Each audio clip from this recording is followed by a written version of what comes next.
വഖഫ് bill പാർലമെന്റിൽ പാസ്സായതോടെ ആഹ്ലാദത്തിലാണ് മുനമ്പം ജനത. പ്രധാനമന്ത്രി നരേന്ദ്രമോദിക്കും കേന്ദ്രമന്ത്രിമാർക്കും ജയ് വിളിച്ചായിരുന്നു മുനമ്പം ജനതയുടെ ആഹ്ലാദ പ്രകടനം.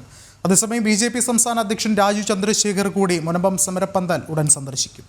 കൂടുതൽ വിവരങ്ങളുമായി കിരൺകുമാർ ചേർന്നുണ്ട്. കിരൺ, ഒരുപക്ഷെ നമുക്കറിയാം സംസ്ഥാന സർക്കാരും പ്രതിപക്ഷവും കൈവിട്ട മുനമ്പം ജനതയെ ഏറെ ചേർത്ത് പിടിച്ചത് കേന്ദ്ര സർക്കാരാണ്, ബി.ജെ.പി. തുടങ്ങിയ സംഘടനകളാണ്. ഒരുപക്ഷെ ഈ ഒരു ഘട്ടത്തിൽ ഏറെ ശ്രദ്ധേയമായ കാര്യം വഖഫ് ഇത്തരത്തിലുള്ള സമരത്തിന് വേണ്ടിയിട്ട് മുനമ്പം ജനതയ്ക്ക് ലഭിച്ച ശക്തമായ പിന്തുണ കൂടി എടുത്തു പറയേണ്ടതല്ലേ? ഇന്നത്തെ ദിവസത്തെ പ്രത്യേകത നമ്മൾക്കറിയാം.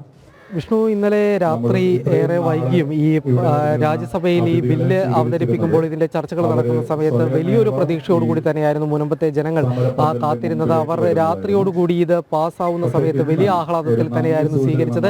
ഏതായാലും മുനമ്പം ജനങ്ങൾ കാലങ്ങളായിട്ട് മുന്നോട്ട് വെച്ചിരുന്ന ഒരു ആവശ്യമാണ് വഖഫ് നിയമ ഭേദഗതി എന്നുള്ളത്. കാര്യം അവരുടെ പ്രശ്നങ്ങൾക്ക് ശാശ്വതമായ പരിഹാരമാണ് വേണ്ടത്. ഇതിന് നേരത്തെ സർക്കാർ മുന്നോട്ട് വെച്ച ജുഡീഷ്യൽ കമ്മീഷൻ അടക്കമുള്ളവ ഇവയ്ക്കൊന്നും തന്നെ ഈ തങ്ങളുടെ പ്രശ്നങ്ങൾ കൃത്യമായി പരിഹരിക്കാൻ കഴിയില്ല എന്നുള്ളൊരു കാര്യം അവർ നേരത്തെ തന്നെ പറഞ്ഞിരുന്നതാണ്. മാത്രവുമല്ല, പിന്നീട് ഈ ജുഡീഷ്യൽ കമ്മീഷനെ ഹൈക്കോടതി തന്നെ ഇടപെട്ടുകൊണ്ട് റദ്ദാക്കുന്നതടക്കമുള്ള ഒരു സാഹചര്യം. ഈ സാഹചര്യത്തിൽ തന്നെ അവർ സൂചിപ്പിച്ചൊരു കാര്യം, നിയമത്തിൽ ഭേദഗതി വേണം, തങ്ങളുടെ പ്രശ്നങ്ങൾ ശാശ്വതമായി പരിഹരിക്കണം എന്നുള്ളൊരാവശ്യമാണ്. ഈ ആവശ്യങ്ങൾ ഇവർ കൃത്യമായി തന്നെ നേരത്തെ JPC മുമ്പിൽ അടക്കം അവതരിപ്പിച്ചിരുന്നതാണ്. ഈ ആവശ്യങ്ങൾ അത് അംഗീകരിക്കുന്ന ഒരു സമീപനം തന്നെയാണ് ഇപ്പോഴേതായാലും പാർലമെന്റിൽ ഉണ്ടായിട്ടുള്ളത്. ആ ഒരു സാഹചര്യത്തിൽ തന്നെയാണ് ജനങ്ങൾ വലിയൊരു ആഹ്ലാദ പ്രകടനം ഇന്നലെ നടത്തിയിരുന്നത്. നേരത്തെ BJP നേതാക്കളെല്ലാം തന്നെ, അതായത് ഈ സമരത്തിൻ്റെ തുടക്കഘട്ടം മുതൽ തന്നെ BJPയുടെ പിന്തുണ ഈ സമരത്തിനുണ്ടായിരുന്നു. വിവിധ BJP നേതാക്കൾ, പ്രത്യേകിച്ച് സുരേഷ് ഗോപി, K. സുരേന്ദ്രൻ, ശോഭാ സുരേന്ദ്രൻ, ജോർജ് കുര്യൻ അടക്കമുള്ള നേതാക്കളെല്ലാം സമരപ്പന്തൽ സന്ദർശിക്കുകയും ഈ സമരത്തിലെ ഉണ്ടായിരുന്ന മുനമ്പത്തെ ജനങ്ങൾക്ക് ഐക്യദാർഢ്യം പ്രഖ്യാപിക്കുകയും ചെയ്തിരുന്നു. ഈ കഴിഞ്ഞ 2 ദിവസങ്ങളിലായിട്ട് ലോക്സഭയിലും രാജ്യസഭയിലും ഈ ബില്ല് ചർച്ച ചെയ്യപ്പെട്ട് ഇത് പാസ്സായതോടുകൂടി തന്നെ വലിയൊരു നന്ദി അറിയിച്ചുകൊണ്ട് പ്രധാനമന്ത്രിക്ക്, കേന്ദ്രമന്ത്രി സുരേഷ് ഗോപിക്ക്, ഒപ്പം ജോർജ് കുര്യൻ തുടങ്ങിയ BJP നേതാക്കൾക്കെല്ലാം തന്നെ നന്ദി അറിയിച്ചുകൊണ്ട് ജനങ്ങൾ ഇന്നലെ പ്രകടനം നടത്തുന്ന ഒരു കാഴ്ചയായിരുന്നു. മാത്രമല്ല, സമരപ്പന്തലിൽ സുരേഷ് ഗോപിയുടെ ചിത്രം പതിപ്പിച്ചുകൊണ്ട് താങ്ക് യു സാർ എന്നെഴുതി വെച്ചുകൊണ്ട് അവർ ആ ഒരു ചിത്രം പ്രദർശിപ്പിച്ച് തങ്ങളുടെ കൃതജ്ഞത അദ്ദേഹത്തോടു കൂടി സൂചിപ്പിക്കുകയാണ്.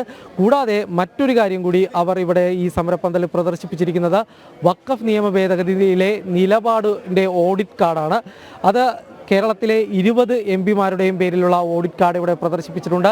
ഓരോരുത്തരുടെയും പ്രവർത്തനം, അതായത് മുനമ്പത്തെ ജനങ്ങളോടൊപ്പം അല്ലെങ്കിൽ അവരുടെ ആവശ്യങ്ങളോടൊപ്പം ആരൊക്കെ നിന്നു എന്ന് വ്യക്തമാക്കിക്കൊണ്ടുള്ളതാണ് ഈ ഓഡിറ്റ് റിപ്പോർട്ടിൽ. അതിൽ ഇവിടുത്തെ MP, അതായത് എറണാകുളം MP IB ഈഡൻ്റെ അടക്കമുള്ള റിപ്പോർട്ടുണ്ട്. ആ റിപ്പോർട്ട് നമുക്ക് കാണാൻ സാധിക്കും. ഏതായാലും മുനമ്പത്തെ ജനങ്ങൾ അദ്ദേഹത്തെ തള്ളിയ ഒരു സാഹചര്യം അത് തന്നെയാണ് ഈ നിലവിലെ ഇപ്പോൾ ഈ ഓഡിറ്റ് കാർഡിൽ കാണാൻ കഴിയുന്നത്. കൂടാതെ തന്നെ ജനങ്ങൾ ഒരു കാര്യം പറയുകയുണ്ടായിരുന്നു, തങ്ങളോടുള്ള ആ സമീപനം, ഈ IB ഈഡൻ പാർലമെൻറ്റിൽ സ്വീകരിച്ച ആ സമീപനം അത് വലിയ രീതിയിൽ തന്നെ ജനങ്ങൾക്ക് വിഷമം ഉണ്ടാക്കിയിട്ടുണ്ട് എന്നുള്ളൊരു കാര്യം തന്നെയാണ്. ഏതായാലും BJP നൽകിയ വാഗ്ദാനം അത് പാലിക്കപ്പെട്ടിരിക്കുന്നു. നേരത്തെ തന്നെ ഉറപ്പ് നൽകിയതാണ്. BJP നേതാക്കളെല്ലാം തന്നെ ഇവിടെ എത്തിയ സമയത്ത് അവർ നൽകിയൊരു ഉറപ്പ്, അത് ഈ വഖഫ് നിയമ ഭേദഗതി നടപ്പിലാക്കും എന്നുള്ളൊരു കാര്യമാണ്. ഏതായാലും ഈ സമരം 174 ദിവസത്തിലേക്ക് കടക്കുമ്പോൾ ആ ഉറപ്പ് പാലിക്കപ്പെടുകയാണ്. കൂടാതെ തന്നെ ഇന്ന് BJP സംസ്ഥാന അധ്യക്ഷൻ രാജീവ് ചന്ദ്രശേഖർ ഇന്ന് അദ്ദേഹം ഈ സമരപ്പന്തലിലേക്ക് എത്തുന്നുണ്ട്. അദ്ദേഹത്തിനോടൊപ്പം തന്നെ തുഷാർ വെള്ളാപ്പള്ളിയുണ്ട്, ഷോൺ ജോർജ് ഉണ്ട്, ഈ നേതാക്കൾ കൂടിയുണ്ട്. ഏതായാലും ഈ സമരത്തിൽ മുൻപന്തിയിൽ നിന്നിരുന്ന ഒരു BJP നേതാവ്, അദ്ദേഹം അത് ഷോൺ ജോർജ് ആയിരുന്നു. കൂടാതെ തന്നെ മറ്റ് നേതാക്കളും ഉണ്ടായിരുന്നു. കഴിഞ്ഞ തവണ രാജീവ് ചന്ദ്രശേഖർ ഇവിടെ എത്തുന്ന സമയത്ത് അദ്ദേഹം അന്ന് സംസ്ഥാന പ്രസിഡന്റ് അല്ല, ആ സമയത്ത് പോലും അദ്ദേഹം പറഞ്ഞിരുന്നൊരു ഉറപ്പ്, ഈ ജനങ്ങൾ ഉന്നയിച്ചിരിക്കുന്ന ആവശ്യം അത് BJP നടപ്പിലാക്കും, അത് ഉറപ്പ് നൽകാനായിട്ട് നരേന്ദ്രമോദി സർക്കാരിന് അതിനുള്ള പ്രാപ്തിയുണ്ട്, അവർ അത് നടപ്പിലാക്കും എന്നുള്ളൊരു കാര്യമാണ്. ഇന്നിപ്പോൾ ഏതാനും ദിവസങ്ങൾ മാത്രം കഴിയുമ്പോൾ അദ്ദേഹം വന്നുപോയി, ഏറ്റവും അവസാനം അദ്ദേഹം വന്നുപോയതിന് ശേഷം ഏതാനും ചില ദിവസങ്ങൾ കഴിയുമ്പോൾ മാത്രം അദ്ദേഹം വീണ്ടും തിരികെ വരികയാണ്. ആ സമയത്ത് നേരത്തെ നൽകിയിട്ടുള്ള ഉറപ്പ് അത് പാലിക്കപ്പെട്ടിരിക്കുന്നു എന്നുള്ളൊരു കാര്യം മുനമ്പത്തെ ജനങ്ങളെ അറിയിക്കാനായിട്ട് വരുന്നതാണ്.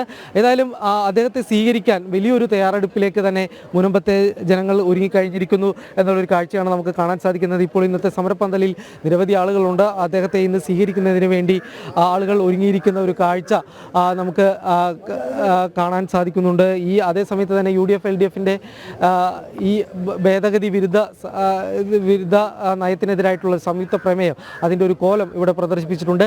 ഏതായാലും ഈ സമരവേദിയിലേക്ക് എത്തുന്ന രാജീവ് ചന്ദ്രശേഖരെ സ്വീകരിക്കുന്നതിന് വേണ്ടി വലിയൊരു മുന്നൊരുക്കം തന്നെയാണ് ഏതായാലും മുനമ്പത്തെ ജനങ്ങൾ ഇപ്പോൾ ഒരുക്കിയിരിക്കുന്നത്. അവർ ഘോഷയാത്രയോടുകൂടി തന്നെ രാജീവ് ചന്ദ്രശേഖരനെ ഇന്ന് ഇങ്ങോട്ട് സ്വീകരിക്കും എന്നുള്ളൊരു കാര്യമാണ് അറിയിച്ചിരിക്കുന്നത്.